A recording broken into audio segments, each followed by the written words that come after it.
And welcome to the first video of Loop 2. So in the last installment I took down the final boss and he survived the crash of his huge Sphere of Doom, and it now falls to us to take him down permanently in Loop 2. So what is Loop 2? It's the same thing as the first time around basically, except there's a lot more bullets, the game's overall harder, and there's a few little interesting gimmicks thrown in to make the game more difficult.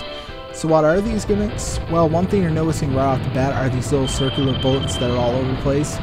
No, those weren't there before.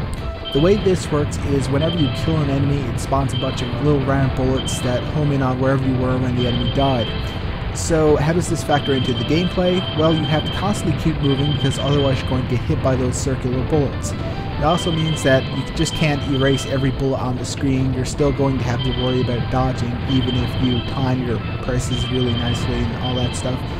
And it also means that when there's going to be a lot of little enemies all over the screen, it's going to be a real pain in the ass to deal with because those bullets are going to be fucking everywhere. So you may have to play around with that a little bit. There's another really annoying gimmick though. If you die on the first loop, you come back right where you died, no problem.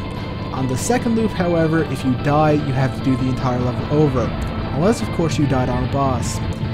This really fucking annoyed me to no end, but fortunately by the time you actually can enter the second loop, you're pretty well set on everything in the game anyway, and it takes a lot less time to understand like the second loop than it did the first loop because it's pretty much the same game, just with a hell of a lot more bullets. So yeah, how do you enter the second loop? Basically you have to die one or fewer times.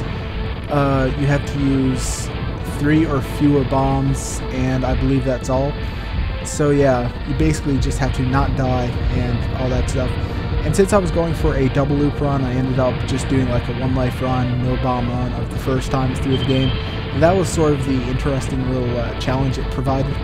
If you saw my previous LP of a game like this, you noticed that I wasn't afraid of dying, and I was very heavy usage on bombs. So with this, I can't really do that, and I had to rely on my skills a lot more than I'm used to. So I thought that would be like an interesting sort of challenge for me, and a good way to improve my skills, basically. So that's one reason why I went with that. Oh look, the boss is dead. No, because on the second loop, they change things up a little bit and throw in like extra phases for the boss. Most notably, the first and final bosses have additional stages to them. Why the first boss, I don't really know, but you know, that's how it goes. So yeah, it's really easy to get a lot of points off the second loop, by the way. Just look at all these gems. Delicious points. However, you can't get extra lives from that, which really fucking blows. Fortunately, you know, extra lives aren't all that useful on the second loop. So he goes down, and let's hope he stays dead this time. So next up is level 2. Fuck you all and good night.